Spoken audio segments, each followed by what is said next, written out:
I think time management is a bit overrated. It's important. It's very important to know how to do. But essentially, what are you going for? Because you can be really good at time management. You can be really good at allocating enough time to do the things that you want to do. But if you're not clear on what you want to do, then it doesn't make sense. Yeah, but let's take this archetype right there. Yeah, but what do you want to accomplish with that? I want to be a chef. What kind of chef? At what level do you want to be a chef? I want to be a great husband. What does that mean for you? I want to be a great father. What does that mean for you? What is the goal exactly? Break that out. Let's not just say a great dad, because that means different things to different people, because children are not the same. So what it means to be a great dad to one child is not what it means to be a great dad to the other child. And it also may not be what it means to be a great dad to your spouse, because your spouse also has expectations of you as a parent that your children may not even see. And then you have your own definition. What do you want to teach your children? So what is the goal?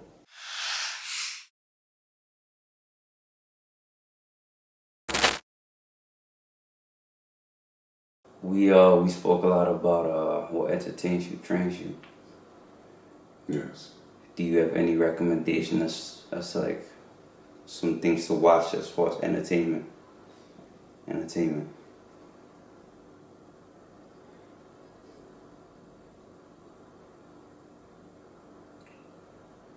Like some history channels or some TED Talks or some. Yeah, I don't think that's really relevant. I think it's more so about what you want to accomplish in your life and making sure that everything that you consume is aligned with that. So to give specific,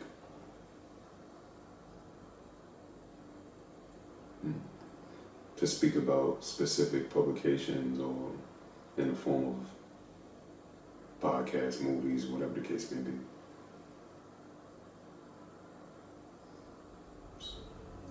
It's kind of short-sighted. It's whatever you want in your life. And making sure that whatever it is that you're paying attention to is aligned with that.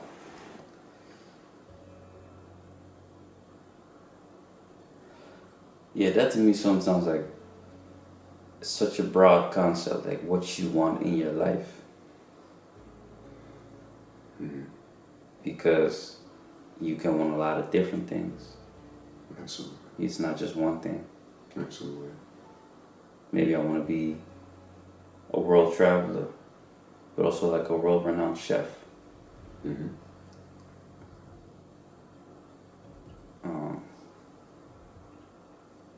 So how do you choose if you want multiple things in your life? You don't need to choose.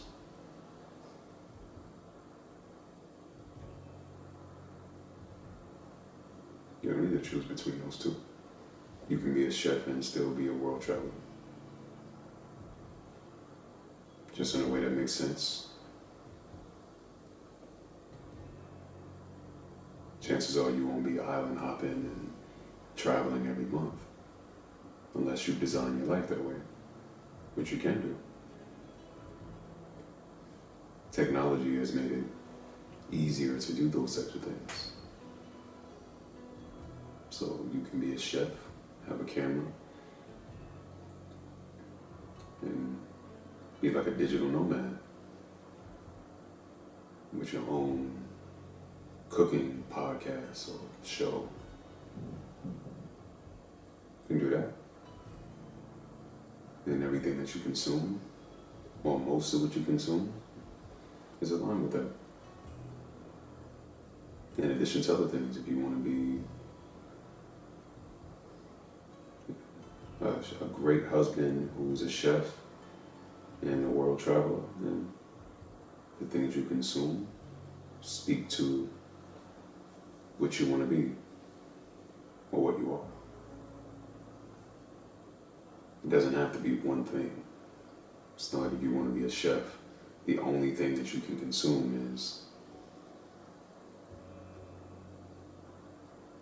information that's aligned with you being the best chef that you can be. And let's say the thing that you want is not a very profitable thing. Mm-hmm. What are you supposed to do then? Depends on if you want to be, depends on how much money you want to have. If you're someone that's comfortable with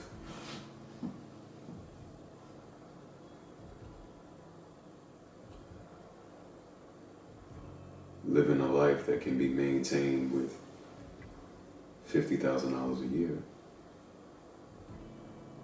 then make $50,000 a year. But if you're someone with a $50 million dream, but you're spending your time doing things that bring in $50,000 a year, then there's a mismatch.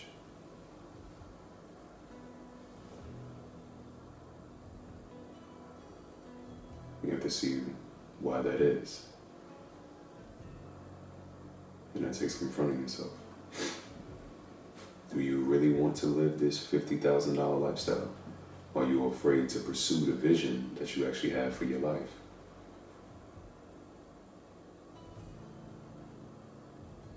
Or vice versa?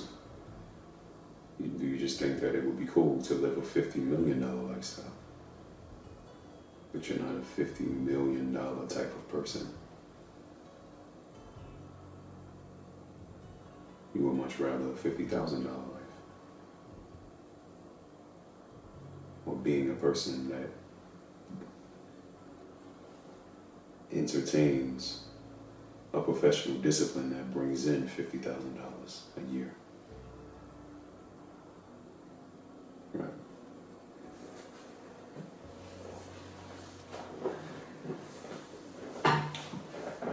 So to bring it together, if I want to be a chef, but I also want to be a world-renowned traveler, and I want to be a great father in the process, and I want to be an attentive husband, and I want to be a present son, and I want to be someone who's healthy, so I mind my health by eating properly, hence the reason why I'm a chef, or hence, well, yeah, let's say that.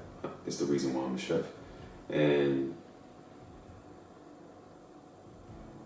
I care to make sure that my body is functional, so I train quite a bit. That gives you a rather diverse portfolio of information that you can consume. And how much does that lifestyle cost? Is that a $50,000 a year lifestyle? Probably not if you're traveling a lot. If you're a father, because now it's not just you traveling, right?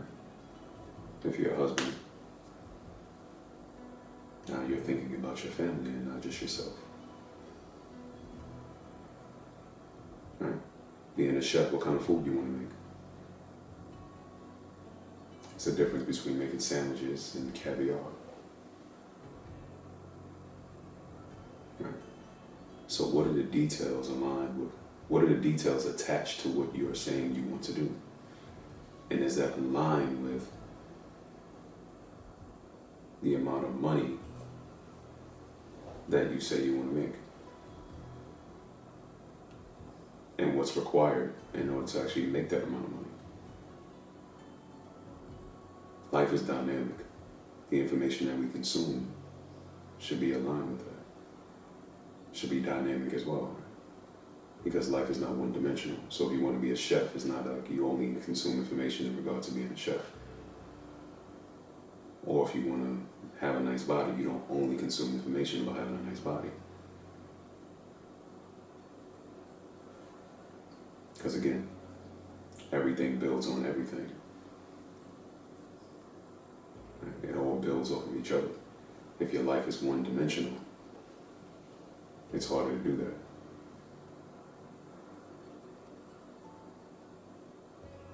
It feels like focus,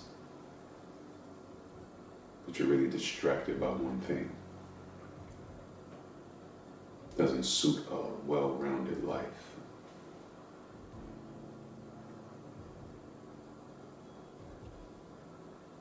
And that's what life demands of us.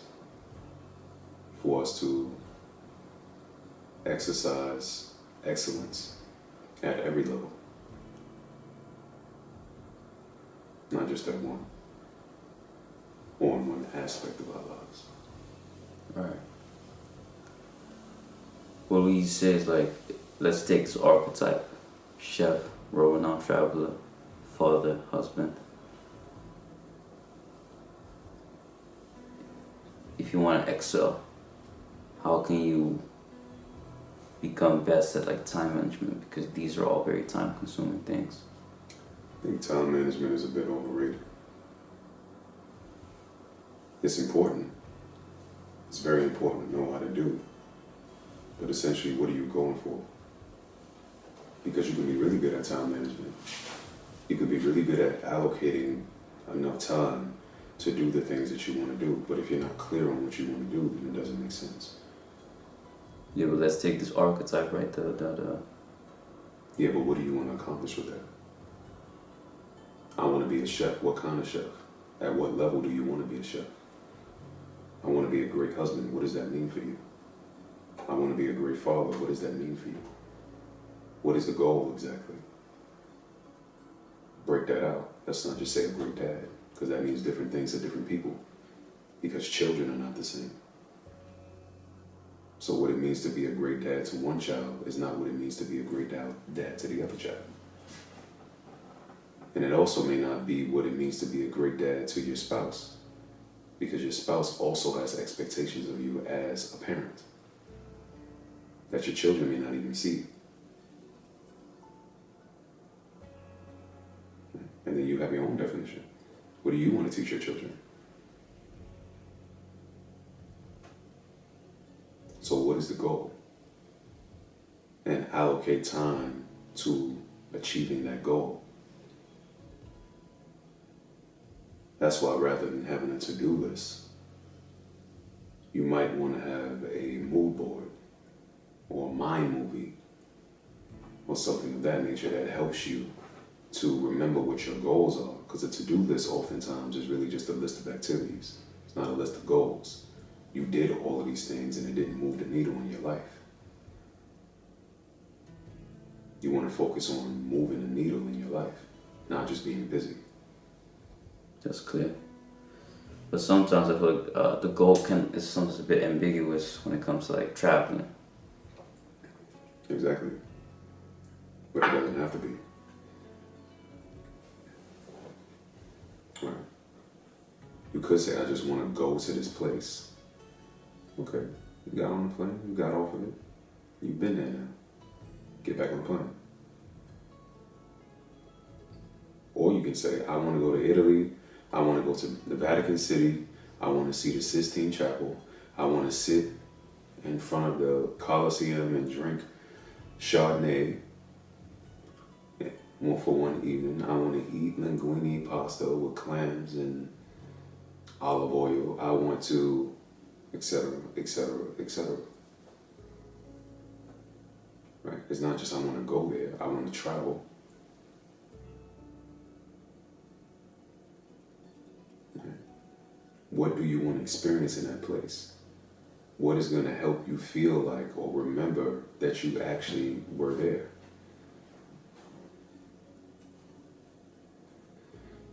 Those are the goals.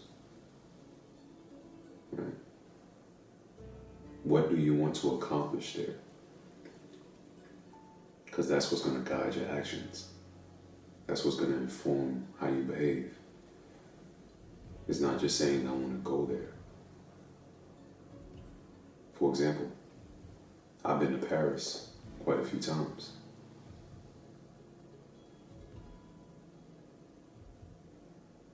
I don't remember having good food in Paris yet. I went there, right? And now I'm asking people, where do you go for good food in Paris? Because I haven't had any. I've had okay, and I've had not okay, but I haven't had delicious. I would like to experience delicious French cuisine in France. And now they're telling me the different districts that you should go to and the different restaurants you should go to. But I've been there. And because I didn't have that goal, maybe that's the reason why I didn't have good food. What was the goal? I want to see the Eiffel Tower. I did that. That was the goal. The other things that are also great about Paris, I didn't see, because that wasn't the goal. Maybe I ran into some of them accidentally, stumbled upon something amazing. The city itself is beautiful aesthetically. I didn't visit the Louvre. I was in the courtyard. I walked past it. We took some pictures. I didn't go inside. That wasn't the goal.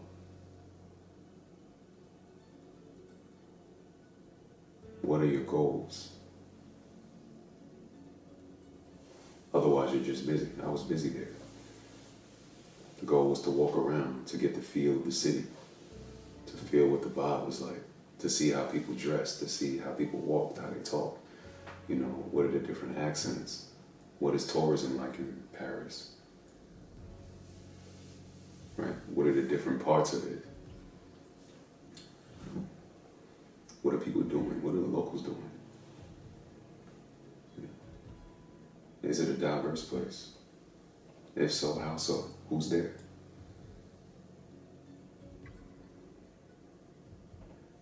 That was what I was interested in. So I did those things. Food wasn't very high on the list. I took that for granted. I thought, hey, we're going to Paris, it's France. It's French cuisine, of course the food is going to be good. That was a mistake. Now I know. How vivid should your dream be? And is there a danger of having like a very numeral goal? Let's say I want to be an artist. And so a lot of people want to just say it's like I can make a living off of my art. Is that a specific enough goal? No.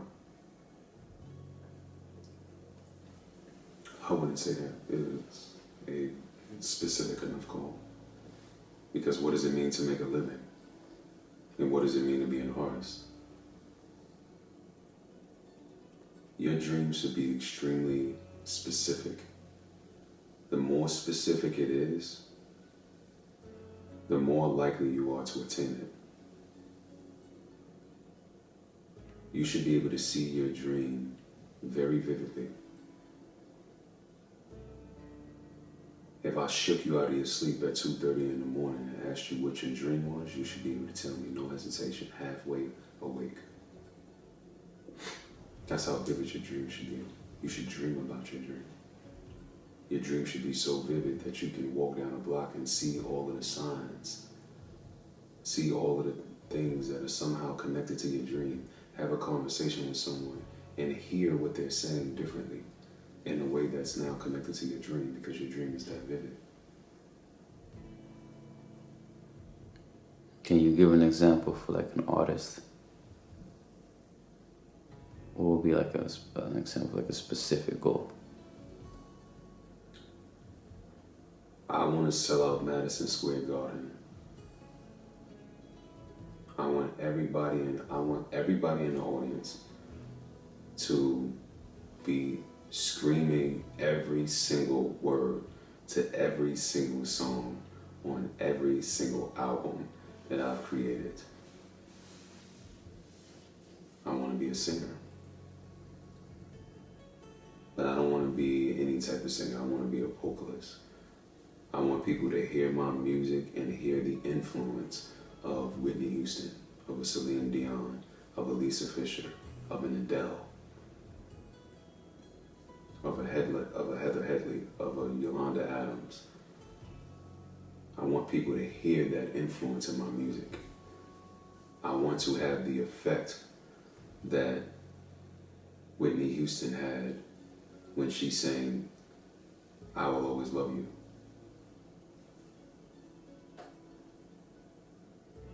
I want people to listen to my music religiously.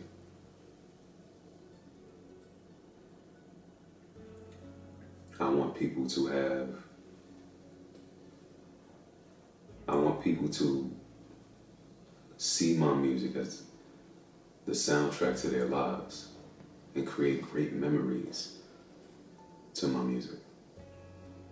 I want people to get married to my songs. I want people to create children to my songs. I want my songs to be played at graduation ceremonies. I want when people hear this song come on the radio, they can attach it to at least 5 monumental, life-changing experiences in their lives. At least 5. So that when I say I have a show at Madison Square Garden, they are rushing to buy a ticket. They come to the show early. An hour before I get there, the show is, everybody's ready, everybody's in their seats, everybody has their drinks, everybody's just patiently waiting for me to come out. And I want this experience for them to be another monumental experience that they can attach to their memory board and think about the next time they hear my song play on the radio. I'm gonna come out in a red outfit because red is my favorite color, and it's the color of love. It evokes emotion in people.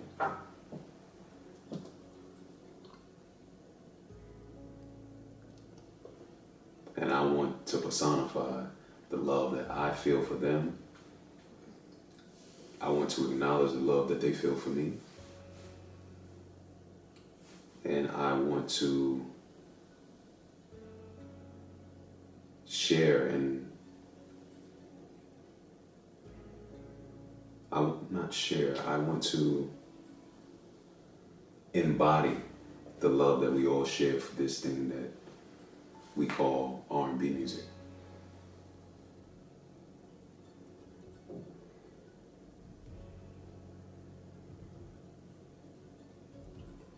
That's my vision for my life. That's an example of an artist saying, this is what I want to do. This is what I see in my future. Clear, and it can even become more specific than that. Are you wearing shoes? What kind of lighting is there? Do you have any guests? You can keep chopping that down to more detail, until it becomes that much more clear in your mind. That's how your dream should be. Oftentimes we have very general goals. We don't realize that we are actually achieving those goals because they're so general. For example? I want more money. Great, here's $1. Buy. I want to lose weight. Great, you lost 2 pounds. Buy. I want to travel. Great. You went from the Bronx to Harlem. Done. It's very general. You do those things all the time. Like you travel to work. Exactly. It's not specific enough.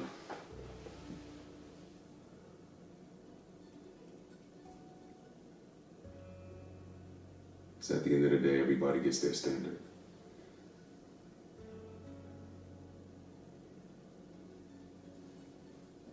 Your goals come from that. Do you have specific standards for yourself or general ones? Typically, the more general, the more basic, and the more likely you are to actually achieve them without noticing that you've achieved them.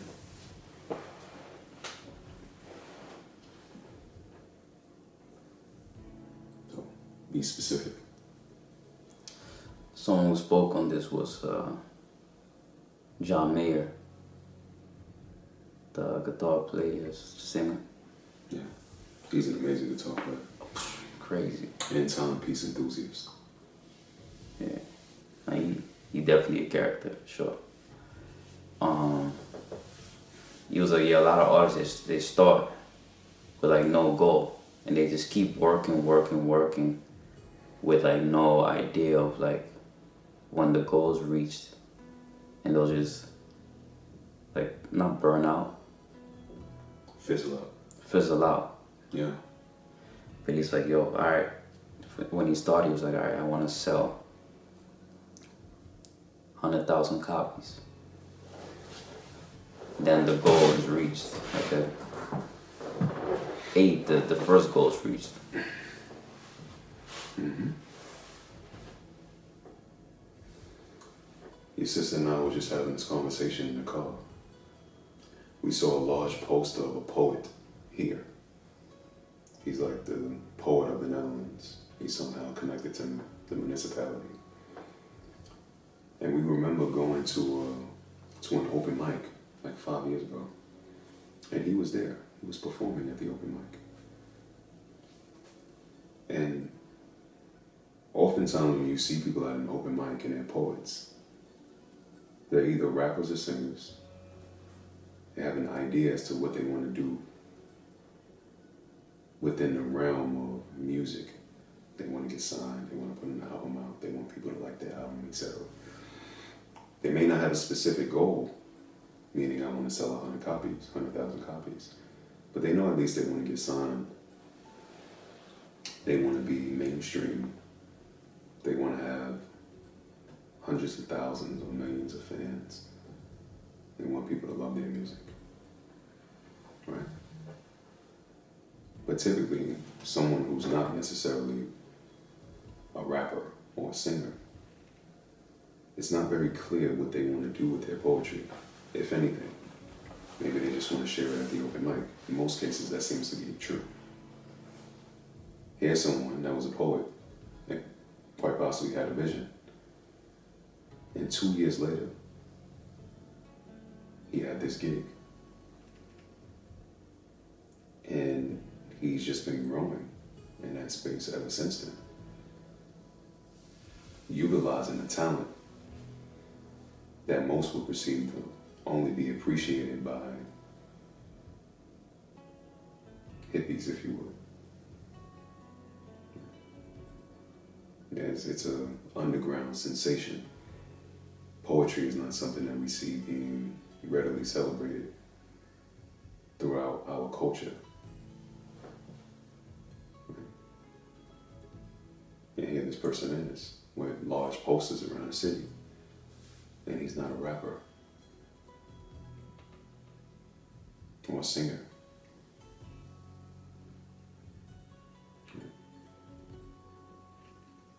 I don't know if he had a vision for that. What I'm saying is, I wouldn't be surprised if he did. Because that's the power of vision. Meanwhile, I see some of the same people that was at the open mic 5 years ago, at the open mic 2 weeks ago.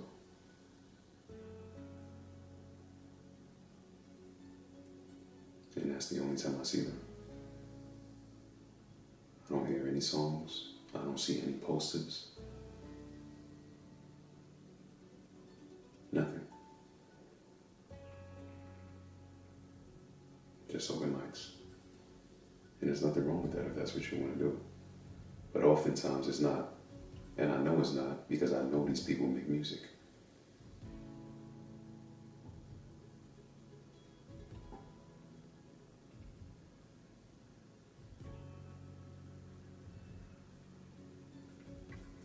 Meanwhile, you see people like the girl Latoya. She's a singer here. That singer. Latanya. I remember seeing her 5 years ago at the open mic. She wasn't signed then, I don't believe. And now, I see her doing pretty big things. But it was very clear that night that she wanted to do pretty big things. There were other people there who were just as talented, but it wasn't clear that they wanted to do big things. I see Latanya, different billboards, different advertisements, commercials, music videos, and I see the other people at open mics. Maybe that's what they want. I'm not saying it isn't. And I'm not saying there's something wrong with open mics. I think that open mics are amazing. Not everybody wants to be a mainstream artist. There's some of the people that I have the inkling want to be mainstream artists. They don't have a mainstream vision. So they don't have a mainstream work ethic. They don't make mainstream choices.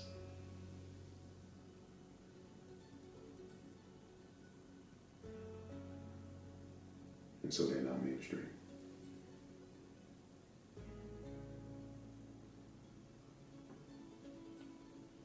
No disrespect to them. I'm just saying there's a clear difference.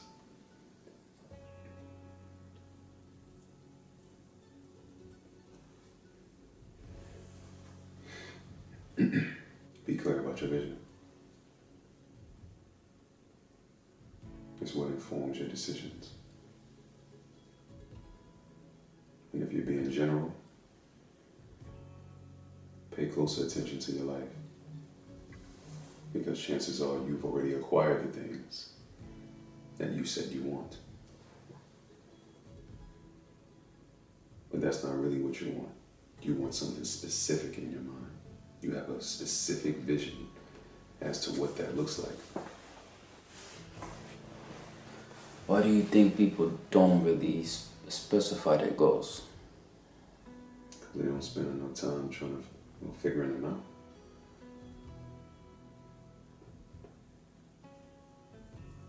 A lot of people don't spend time with themselves.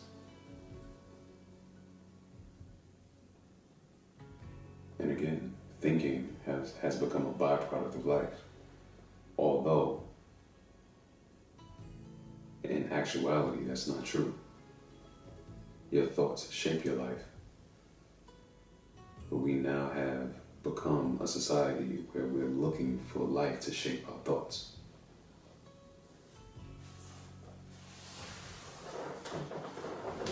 So if you don't think about something until you see it, then you have to see it in order to think about it.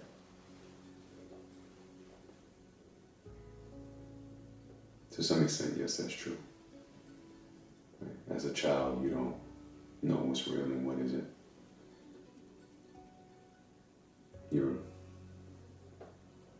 You're extremely receptive of what's happening around you. But as an adult, that's different.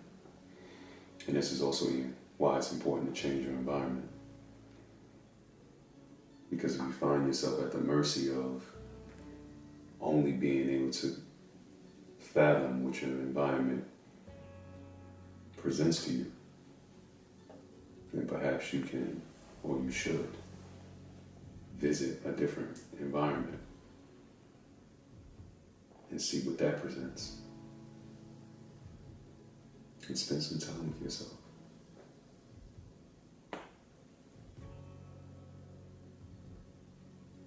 But with social media,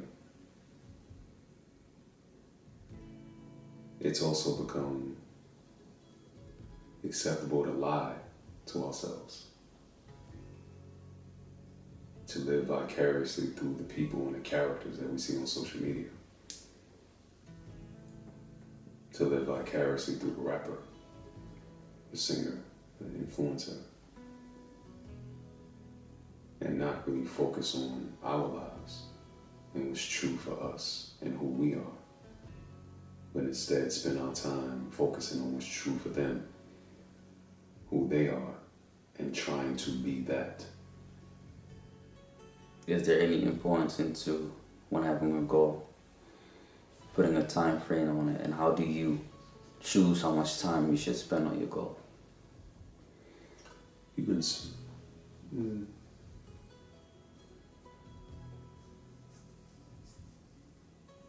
more time. Is there any importance in someone having a goal? Let's say, now I have a goal, right? Let's say I want to be a world-renowned producer. Yes. A lot of people say like you have like a time frame for your goal. Like I want to have this accomplished this by this time. Mm-hmm. Why would I put a time frame on it, and why? What happens if I don't achieve it within that time?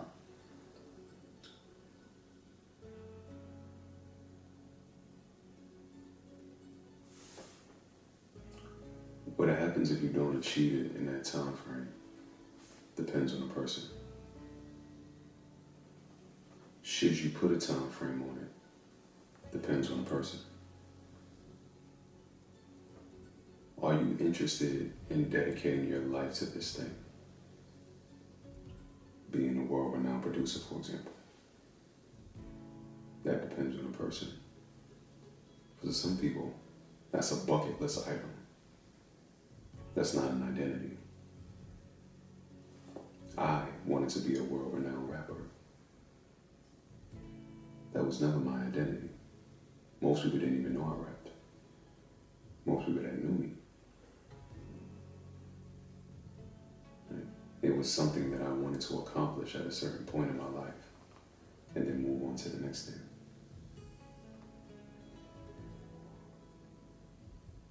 How I responded to not doing that is different from how someone else may respond to not having done that. So it really depends on the person. It's not a one size fits all.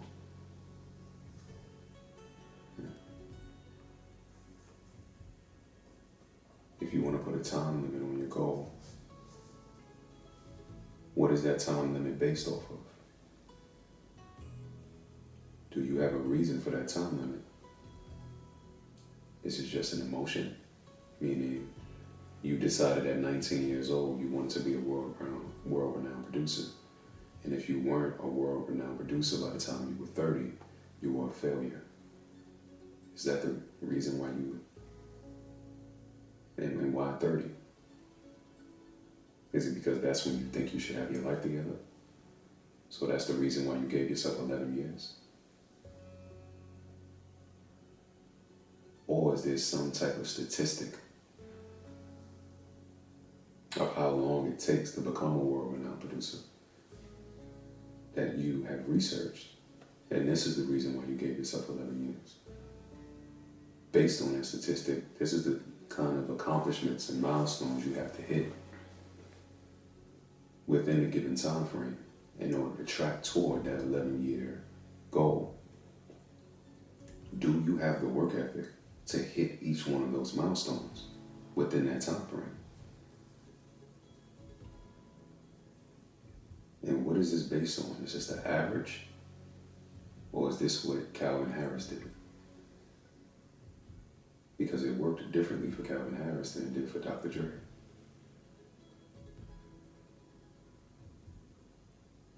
Where are these numbers coming from?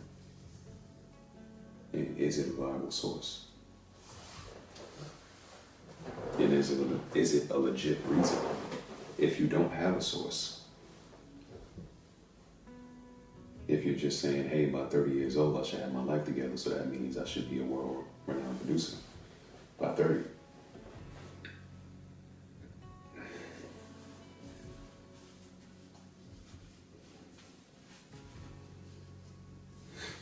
So it depends. Some people don't have a goal. Some people don't have a time limit on their goal when they set a goal. They say, this is what I'm going to do. I don't care how long it takes to do this. This is what I'm going to do. And I'm going to dedicate myself to this every day for at least 4 hours of uninterrupted work. Why 4 hours? Because that's what I can manage right now. Or 8 hours.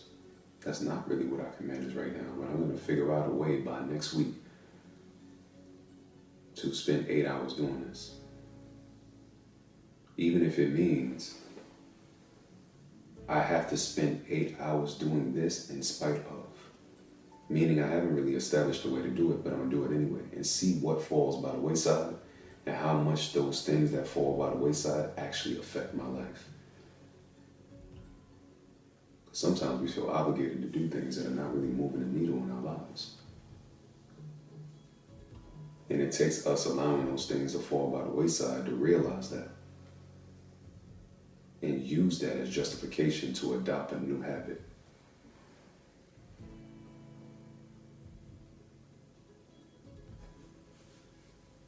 So it depends.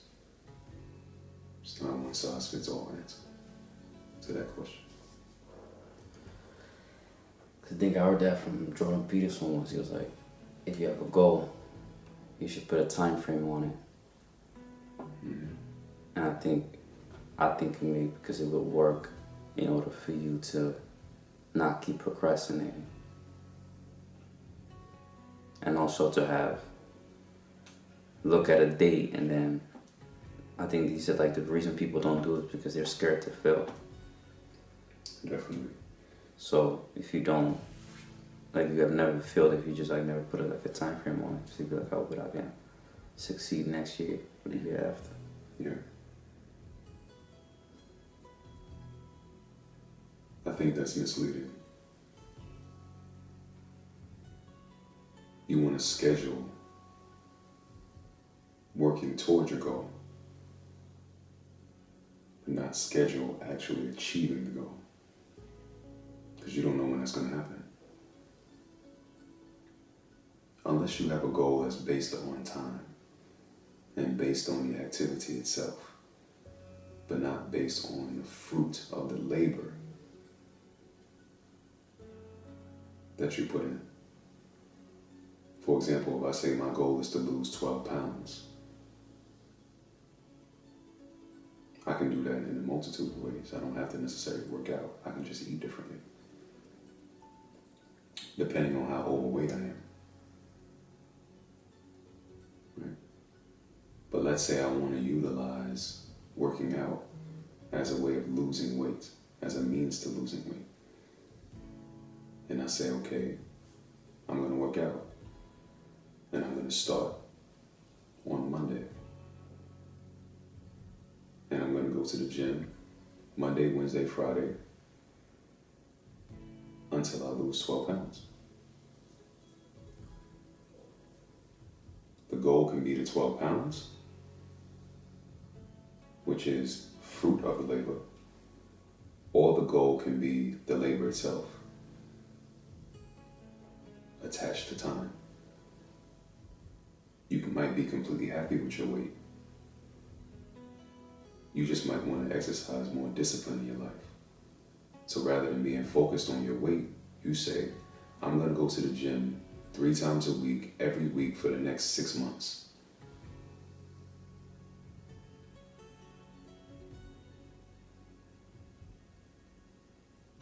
I'm going to walk 1 hour after dinner every evening for the next 6 months. Or for the next year.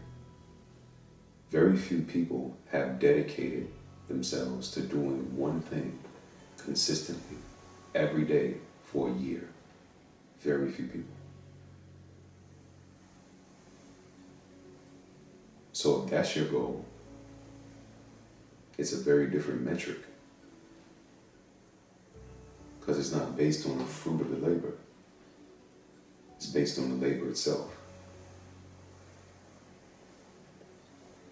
And that can be attached to time. That you can say, I'm going to hit this goal. If I start working toward my goal on Monday, and my goal is to walk for an hour every evening after dinner for 6 months, then you can just go to Monday and then track 6 months ahead of that Monday and say, this is when my goal will be hit. But if you're saying I want to lose 12 pounds, by this date, that's great. You may lose 12 pounds before that day. You may lose it 2 days after that day. And even that's a little easier to manage because that's in your control for the most part, right? Within reason. But when it's something like, I want to be a world-renowned producer, the only thing that's in your control with that is your thought, or are your thoughts and your actions.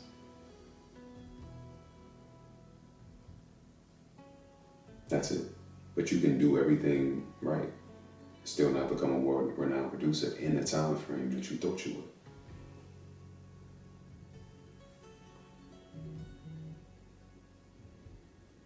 So it really depends on your goal. You can schedule when you're going to start moving toward that goal, when you're going to start controlling the things that you can control. You can schedule that. But in a lot of instances, you're unable to schedule when you will actually achieve the goal.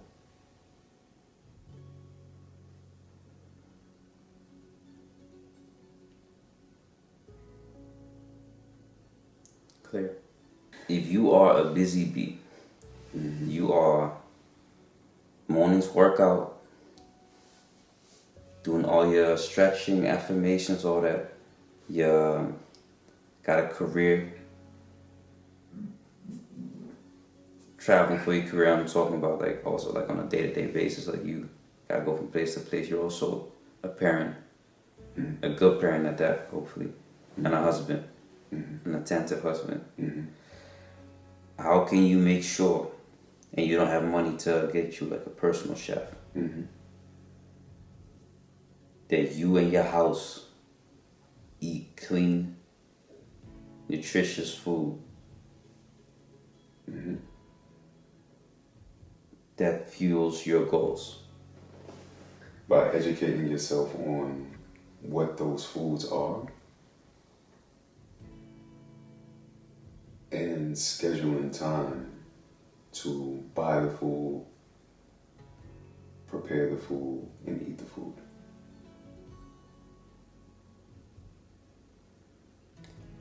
What are some things you think people should take more into account when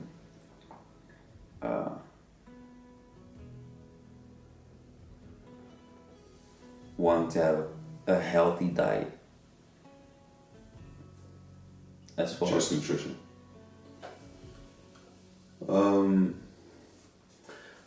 Well, I think you should think about what you want to do.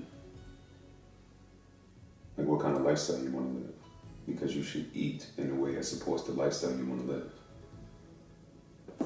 Right? If you're not an athlete and you're not 7 foot tall, why are you consuming 4,000 calories a day?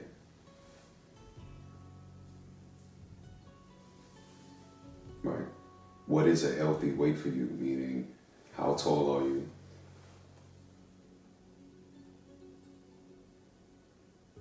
How do you feel? How do you look? Right?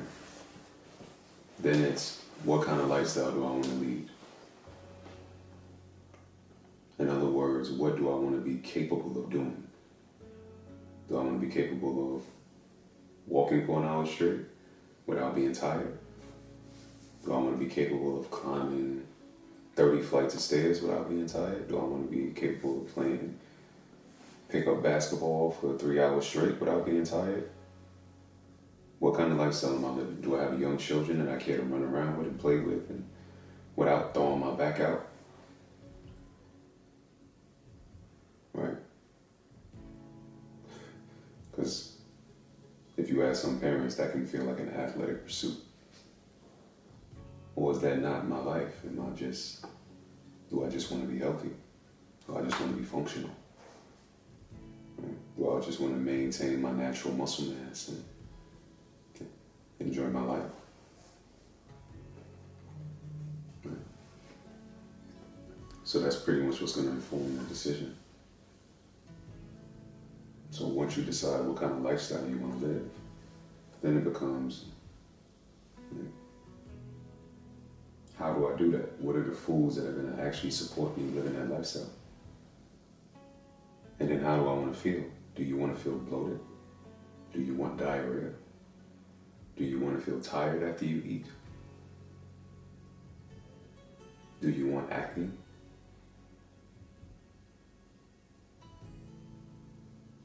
Right. If you don't want those things, then it's okay. Then maybe I should figure out what food allergies I have. And one of the ways to start is to know your blood type and what's a good diet according to your blood type. Because leafy greens are good and et cetera, et cetera. They may be good. They're not good for everybody. Red meat is great for some, not for everybody. Some people probably should go vegan, not everyone.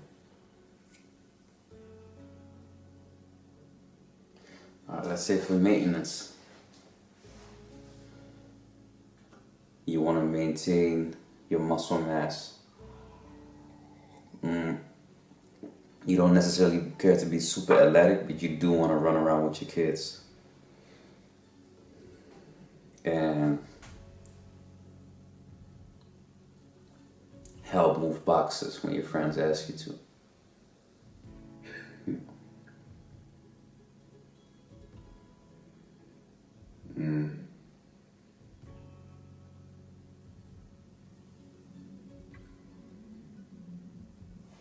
One second. Yeah, alright. Maintenance. You want to maintain your physique. You want to be healthy. Not super athletic. Yeah.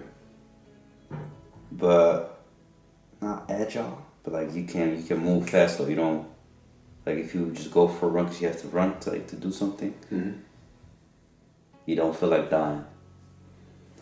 Then you train like an athlete. You just don't train to the extent that an athlete trains. But I'm talking about nutrition. Indeed. Then you eat like an athlete. So you need your muscles to work, if that's the case.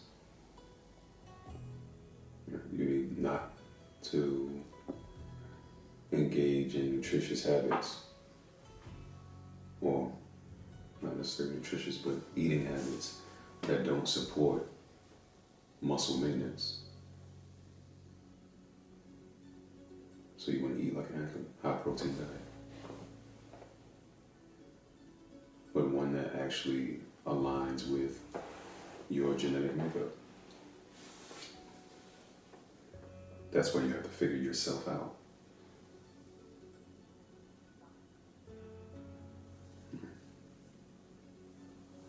And then also start adopting habits that lend themselves toward longevity. Probably want to slow down on the alcohol, slow down on the smoking, slow down on eating things that slow you down. Food that's high in sugar, high amounts of salt, lots of oil, fried foods, deep fried foods.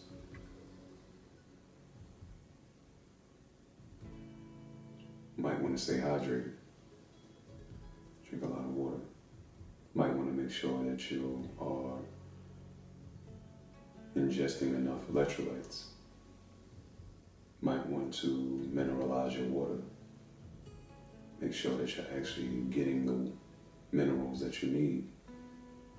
Make sure you're getting the vitamins that you need. Because when you're young, it's not about what you're eating. Your body runs on hormones, not what you eat. Right? Of course, the things that you eat help your body to function, help your body to create the hormones. But to a large extent, you're running on hormones. At a certain age, that stops happening. And that's why nutrition becomes increasingly important.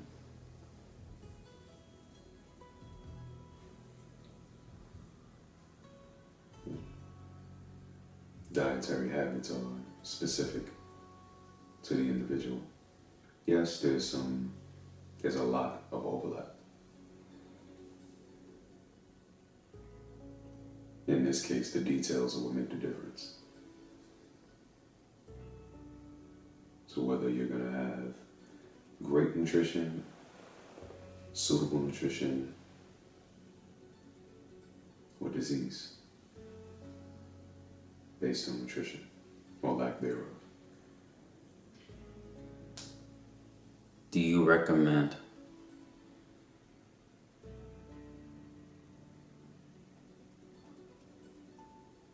not kids necessarily, adolescents that want to gain muscle mass to go on a bulk? No. No.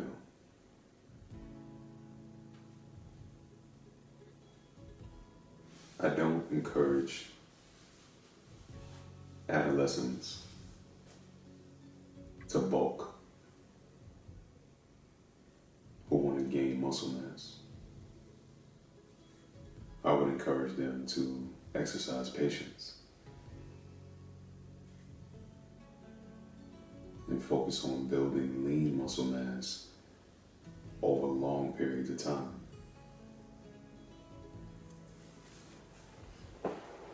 Because then nature will support them.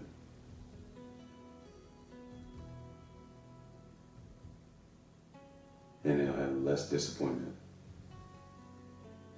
which could potentially lead to them not wanting to really train at all.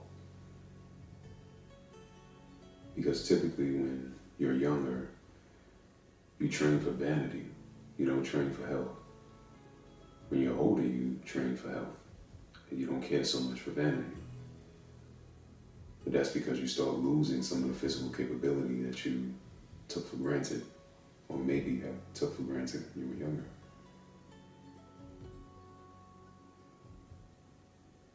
When you're younger, it's not about health. Typically when you're younger, it's about how you look.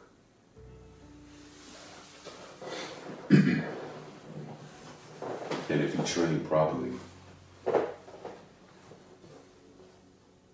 with the attempt of building lean muscle mass, you'll look better. Although you may not look like the person you want to look like just yet, you will look better. And you will be gaining traction to someday look like that person in a way that allows you to keep it because you learn over time and you're less likely to hurt yourself, which could discourage you from actually ever attaining that goal. And from a nutrition standpoint, how do you gain lean muscle?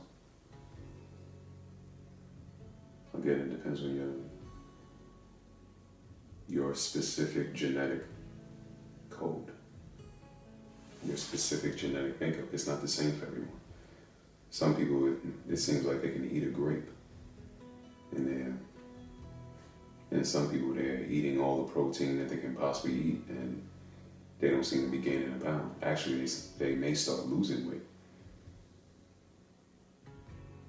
So it depends on the person. There isn't a one-size-fit-all diet where you can say, eat this and this is what the outcome's going to be. There's some people that they can eat bread all day, and they naturally have a fast metabolism, so it just burns everything. It doesn't matter. And some people have a very slow metabolism. They don't eat any bread, but they're still larger individuals. So know yourself. Gotta know yourself. You gotta keep studying yourself as well, because you change. That's the beauty of, that's one of the beauties of life. Your body changes over time. What worked at 21 may not work at 31. Doesn't mean it won't work at all. It means it won't work in the same way. Now you have to combine it with something else typically the fundamentals work. So if you stick to the fundamentals, chances are you'll be in great shape. Granted, you can get creative, have fun, do something that's different, add variety, diversify your workout a bit, etc. Those are all great things to do as well. But don't swap those for the fundamentals. Maintain the fundamentals for as long as you train. Is there any advice you can give on like workouts to gain the muscle? Start with calisthenics. Develop a solid foundation with calisthenics. If you're just starting to work out, I would recommend, depending on how old you are, if you're a 12, 13-year-old kid that's just starting to work out, I would say just do calisthenics until you're 18. Just calisthenics, pull-ups, push-ups, dips, air squats, air lunges, stretch. Make that a habit while you're young. Stretch.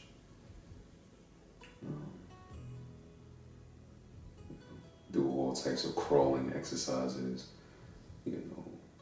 climbing ropes, all of those things. Do those exercises. A lot of core, a lot of abs. That's what I mean by core.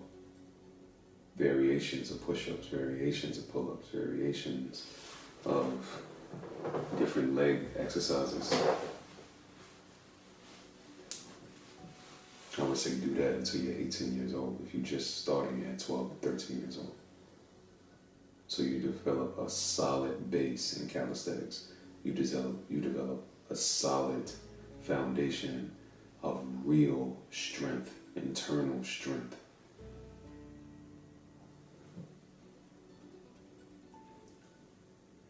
And that would really, really, really help you when you start lifting weights, which I think you should do at some point.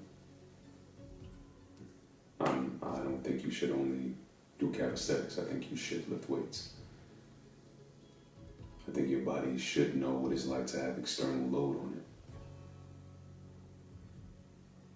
it.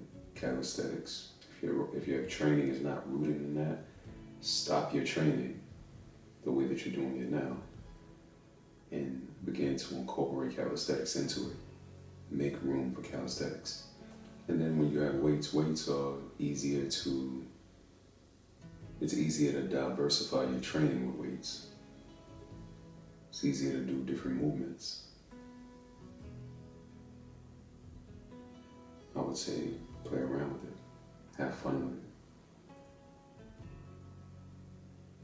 And lift in accordance with your body, your physical makeup, how the body naturally moves. Because those are the directions that your body is strongest in. Consider that. And the movements that are not so natural, meaning those are the directions that your body is not strongest in, be conscious of that so that you don't overload your body in those ways, in those directions. For example, our arms naturally are designed for our palms to face our legs, to face our quads, not to face in front of us. That means when you do curls, your hammer curl is going to be stronger than your standing curl because that's the way your body is designed. When you lift your hand like this. You don't lift your hand like this. If you know that, that means your hammer curls should be heavier than your standing curls. Don't lift the same weight with your hammer curls as you lift with your standing curls. Are there any variations on like traditional workouts that you think can make like these little tweaks that can add like an extra 5 to 10%? Definitely. You can do that with pull-ups. You can do that with push-ups. All the different variations of push-ups. and pull-ups can add 5%, 10%. But that's every workout. If you change how you do a curl, a simple change, do a curl standing up, do a curl sitting down, you'll notice a big difference. How often should you train your workout schedule, especially if you don't see the results that you believe you should see? I think whatever you decide you want to do, you should stick to for 6 months. Whatever you decide you want to do. Why? Because you want to train, you want to build your connective tissue, not just the muscle. And your connective tissue takes longer to adjust than your muscle does. So whatever you decide you want to do it for a minimum of 6 months.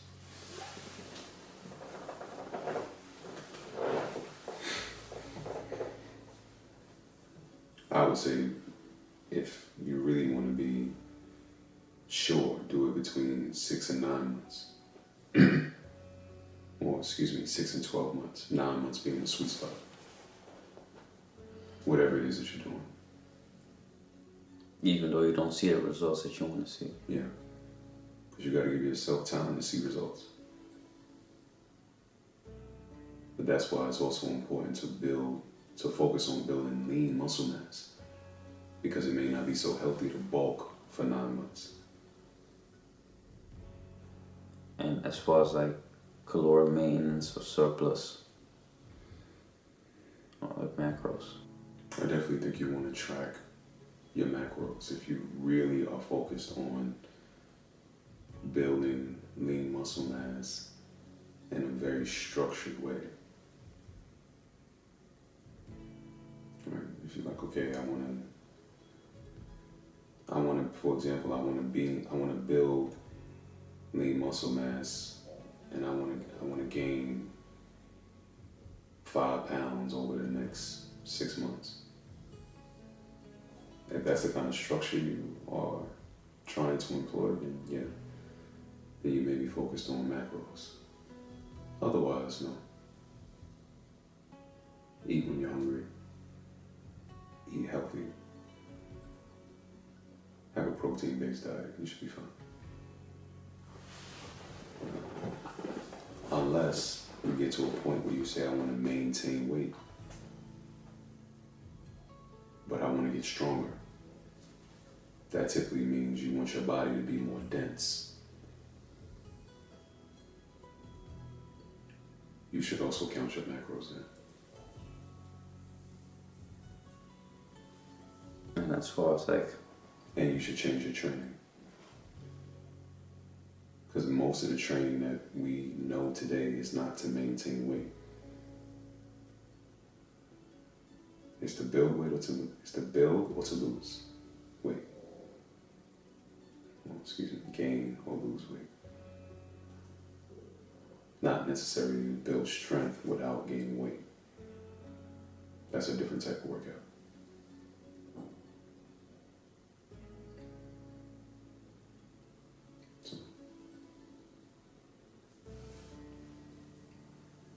It's a science. It's not just simple steps. Do this, do this, do this, and you're fine. Yeah, there's some fundamentals that you can employ. It kind of feels like the person is saying that. Just do this, just do this, just do this, and you'll be fine. Like, just do the fundamentals of working out, you'll be fine, regardless of what kind of training you want to do. Eat vegetables, and you'll be fine, regardless to what training you're trying to do. Okay. That doesn't really help with everyone. Right? You got some people that have seen extreme benefits with the carnivore diet. They don't consume any vegetables.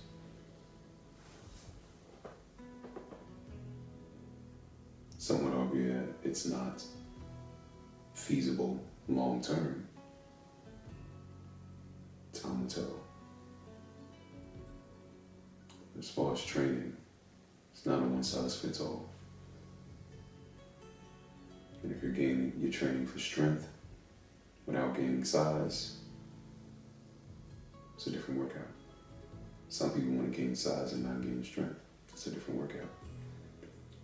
Some people want to lose weight without losing strength. Different workout.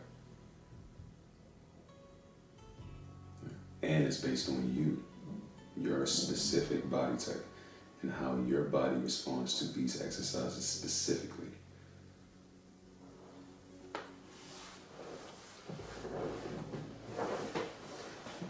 And what kind of strength do you want?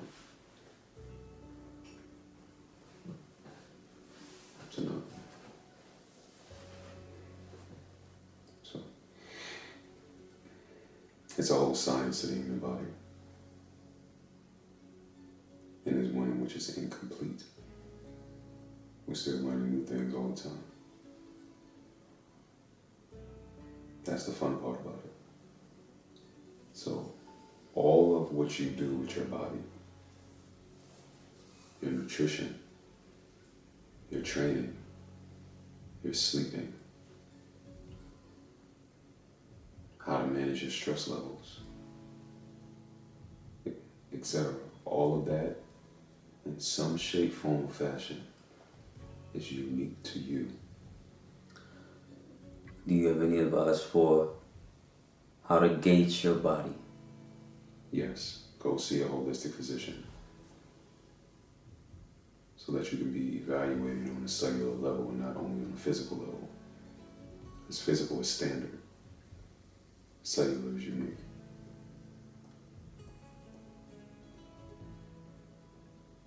And know your blood type. You think there's any benefit also to like sitting with yourself to really feel how you feel, like as well as like meditation or like certain type of meditations to gauge really like your stress levels? Definitely. Journal. Do something that expresses it outwardly, not only internally. Because some people don't know how to feel their bodies. I remember when I started stretching again, I didn't know how to feel my body. I should have been doing just like 20% of the stretch. I was doing like 80% of the stretch. Hence the reason why my hips were feeling so sore. Yeah. So, and it took some time for me to learn how to feel my body. I learned that through stretching. Or at least I relearned it through stretching. I know how to feel my body from the perspective of training, like resistance training. You can feel that.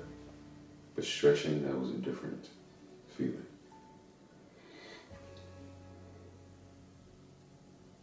So in meditation and things of that nature, although it may work for some, it doesn't necessarily work for everyone because some people are not that connected to themselves. They need another way. So if you're boxing, or if you're journaling, or anything that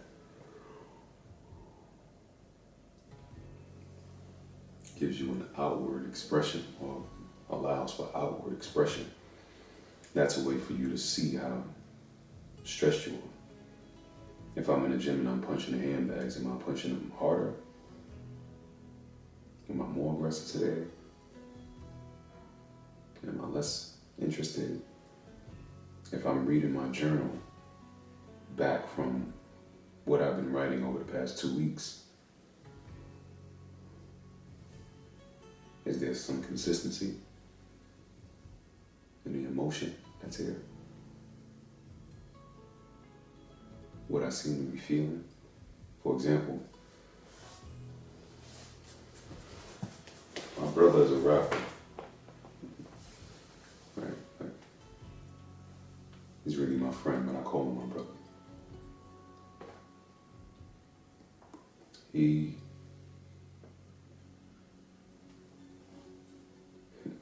He had this project called Branded a Fool. And he made it years ago. And somehow I managed to save it throughout the years on my computer. And I found it cleaning out my computer one day. And I listened to it. And I sent it to him. And he listened to it. His response was, man, I was so angry back then. That's kind of the effect that journaling can have on you as well. If you look back at what you read, what you wrote last month, were you angry? Were you happy? How were you feeling? You can gauge that emotion based on what you were writing. So that's an example of outward expression that allows you to see it. Because with some people it's not real until they see it. Because they're not so connected to themselves physically just yet. So meditation may not work for them.